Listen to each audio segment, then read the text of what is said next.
Assalamualaikum warahmatullahi wabarakatuh. Ibu bapak hadirin pemuda-pemudi sebangsa setanah air dimanapun kalian berada, dari Sabang sampai Merauke, dari dalam Indonesia hingga luar Indonesia. Kembali lagi bersama Gus AA dalam channel Tanda Tanya Politik. Semakin gila, semakin asik. Hari ini saya berada di Bantul, Yogyakarta. Jalan Ki Haji Wahid Hashim, di sebuah penginapan, nunggu turun mesin motor. Katanya hari ini jam 2 atau habis duhur motor sudah selesai. Artinya keliling Indonesia siap dilanjutkan kembali. Kita akan ke Surabaya, ke Kalimantan, Sulawesi, Papua, ke Bali, ke NTB, ke NTT. Kita lihat. Mudah-mudahan ada bapak-bapak, ibu-ibu hadirin pemuda-pemudi sebangsa setanah air yang mau jihad harta mendanai tur keliling Indonesia ini. Tinggal transfer ke BRI 0757 0101 3531 532. Kalau yang ingin cek di WA 0882 1810 0499. Ibu bapak hadirin pemuda-pemudi sebangsa setanah air, ada pertanyaan, Ustadz, bagaimana pendapat Ustadz tentang meme yang beredar viral saat ini, di mana katanya Rizik Syihab ini calon presiden di 2024. Ibu bapak hadirin pemuda-pemudi sebangsa setanah air dimanapun kalian berada. Kalau bermimpi semua orang boleh. Semua orang mempunyai hak untuk bermimpi setinggi-tingginya, untuk bermimpi seedan-edannya. Cuman kalau Rizik Syihab jadi presiden, jawaban saya jangan bermimpi. Karena itu merupakan sesuatu hal yang tidak mungkin. Di tengah rekam jejak dari Rizik Syihab ini yang kita tahu, kita lihat, kita saksikan dalam 5 tahun ini, dia ini adalah seseorang yang membuat kekacauan di Indonesia. Provokator tebar gibah, tebar fitnah, tebar hate speech, tebar kebohongan, tebar kebodohan, tebar ketololan. Dengan memfitnah Ahok sebagai penista agama, lalu menggorengnya, lalu merendangnya, lalu membakarnya, lalu membuat sesuatu menjadi edan, di mana rakyat, khususnya umat Islam, di bawah edan, ada sesuatu hal yang saya kira orang biadab tidak akan pernah bisa menjadi presiden di Indonesia. Orang jahat tidak akan pernah menjadi presiden di Indonesia. Cukup sampai Soeharto saja. Ketika Soeharto menjabat menjadi presiden dengan menggulingkan Soekarno, ketika itu rakyat Indonesia di masa kepemimpinan Soeharto ini seperti budak. Nauzubillah, summa nauzubillah. Kita pun tidak akan pernah membiarkan orang-orang jahat seperti Rizik Syihab menjadi apa-apa di negeri yang kita cintai ini. Ibu bapak hadirin pemuda-pemudi sebangsa setanah air, mari kita analisis secara intelektual agar kita ini mampu untuk summum bukmun umyum fahum la yarjiun, mampu untuk menjauhi orang-orang yang yang dimana matanya tidak bisa melihat kebenaran, telinganya tidak bisa mendengarkan kebenaran, hatinya tidak bisa merasakan kebenaran. Kita harus jadi orang-orang yang punya mata tetapi mampu melihat kebenaran, yang punya telinga tetapi mampu mendengarkan kebenaran, yang punya hati tetapi mampu merasakan kebenaran. Kita tidak boleh mengangkat seseorang karena nasab sehingga kita menjadi fanatik buta. Petunjuknya jelas dalam Al-Quran. Inna fi khalqis samawati wal ardi wa ikhtilafil laili wan nahari laayatin liulil albab. Allah ciptakan bumi, Allah ciptakan langit, Allah ciptakan bulan, Allah ciptakan bintang, Allah ciptakan matahari. Allah ciptakan siang dan malam. Semua itu adalah bahan pelajaran bagi orang-orang yang berakal, yang punya mata, matanya mampu melihat kebenaran, yang punya telinga, telinganya mampu mendengarkan kebenaran, yang punya hati, hatinya mampu merasakan kebenaran. Sehingga mereka termasuk orang-orang yang cerdas otaknya, cerdas akhlaknya, mampu berbuat kebaikan kepada orang lain, mampu berbuat kebaikan kepada dirinya sendiri, kepada istrinya, kepada anak-anaknya, kepada masyarakatnya, kepada keluarganya, kepada bangsa dan negaranya, bahkan kepada agamanya. Mari kita analisis secara intelektual. Kita harus jadi orang yang cerdas otaknya, cerdas akhlaknya. Apakah Rizik Syihab ini cocok menjadi presiden? Jawabannya tidak cocok.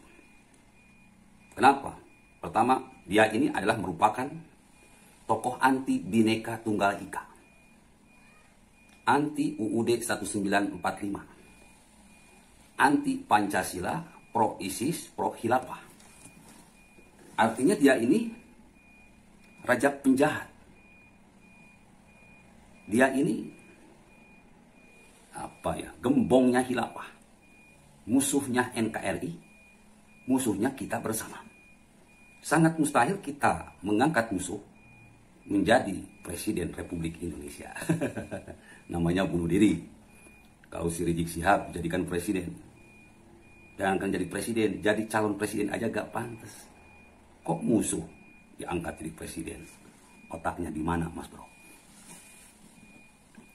Yang kedua, calon presiden itu harus orang Indonesia asli, yang tahu benar tentang sejarah Indonesia, yang tahu benar tentang jeroan Pancasila, yang tahu benar tentang jeroan UUD 1945. Sedangkan Rizik Syihab ini bukan orang Indonesia asli. Dia ini cuma keturunan Arab yang selama beberapa tahun terakhir menjadi anjing-anjing politik. Grup Cendana, Cikeas, Kala, dan Bakri dibayar untuk menggonggong dan menggonggong, bikin kekacauan, bikin keributan, bikin permusuhan, tebar gibah, fitnah, hate speech, tebar kebencian, tebar kebohongan.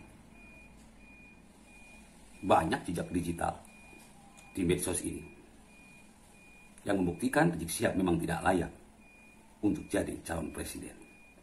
Penjahat kok dijadikan calon presiden. Ala la'natullah 'alal zalimin. Allah melaknat orang-orang yang jahat.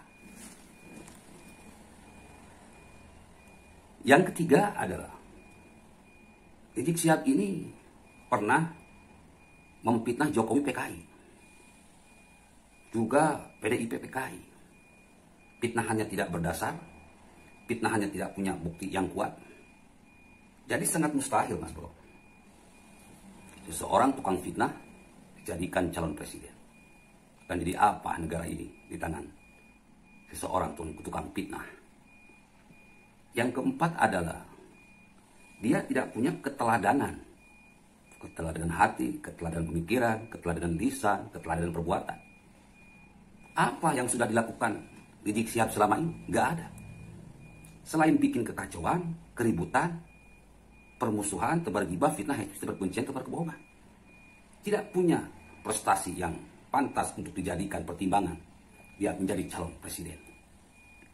Jangankan Rizik Syihab, Prabowo saja yang kesalahannya cuma sepele, pernah ikut terlibat dalam penculikan para aktivis tahun 1998 dan juga pernah terlibat kasus Timor Leste, berkali-kali mencalonkan tidak terpilih. Kenapa? Itu adalah sebuah karma dari kejahatannya di masa lalu. Prabowo sudah menyadari, Prabowo sudah bertobat, dan ini bergabung dengan orang-orang yang benar, yang pro NKRI, berjuang demi NKRI untuk kemajuan NKRI. Sedangkan Rizik Syihab ini dosanya banyak, Mas Bro. Selama 5 tahun ini sudah tidak terdefinisi, kita tidak bisa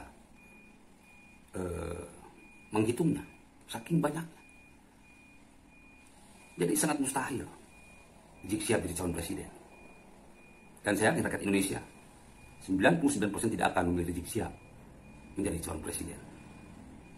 Yang kelima, dia ini tersangka, Mas Bro. Banyak kasus yang menunggu dia. Dia lari, dia kabur dari kenyataan. Jadi dia ini seorang pengecut, tidak mau menghadapi hukum. Masa rakyat Indonesia mau memilih seorang pengecut? Tidak mungkin. Dan saya kira dari prasyarat calon presiden aja sudah tidak bisa. Dia ini tidak memiliki kelakuan yang baik. Sementara menjadi calon presiden itu harus punya kelakuan yang sangat baik. Rizik Syihab kelakuannya sangat buruk. Jadi tidak mungkin bisa lolos menjadi calon presiden. Apalagi jadi presiden. Yang selanjutnya, Nabi Yusuf ketika dipilih jadi nabi, dia diuji oleh seorang wanita yang namanya Julaiha. Seorang wanita, istri raja yang sangat cantik cerita, melebihi bidadari di surga. Tetapi karena rasa takut kepada Allah, Nabi Yusuf tidak tergoda dengan rayuan Julaiha. Kuat digoda oleh wanita, Allah Subhanahu wa Ta'ala mengangkat Nabi Yusuf sebagai kekasihnya, utusannya. Sementara Rizik Syihab ketika digoda oleh Bin Sauzen, mentalnya kelapak, imannya kelapak. Digoda sama cewek saja sudah kelapak. Apalagi digoda sama iblis, udah hancur lebur. Jadi tidak layak, Mas Bro. Tidak punya keteguhan iman, tidak punya keteguhan ilmu, tidak punya keikhlasan, tidak punya keislaman yang mumpuni.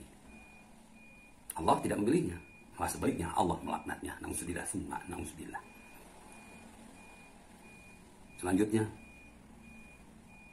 kita ini membutuhkan seorang presiden yang memang mampu membawa ke dalam kemakmuran. Kita sudah tertinggal jauh, Mas Bro. Kita sudah tertinggal jauh. Sudah saatnya rakyat Indonesia tidak boleh bermain-main. Harus memilih pemimpin yang mampu mempercepat semuanya. Punya intelektual yang hebat, punya agama yang hebat. Cerdas otak, cerdas akhlaknya.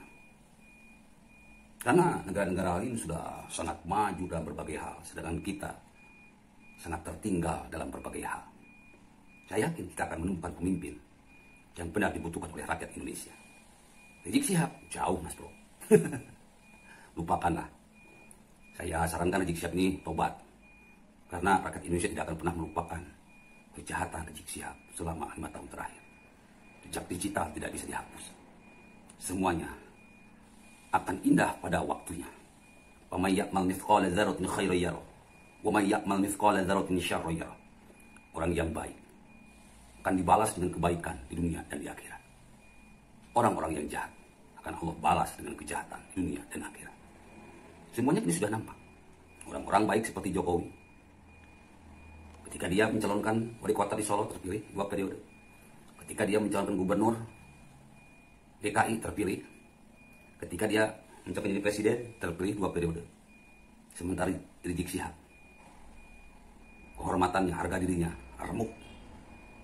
Aibnya terus-menerus dibongkar sebagai balasan atas kejahatannya selama ini. Jokowi terus-menerus mendapatkan hati di rakyat Indonesia karena kebaikannya selama ini. Bila itu topik wa hidayah. Wassalamualaikum warahmatullahi wabarakatuh.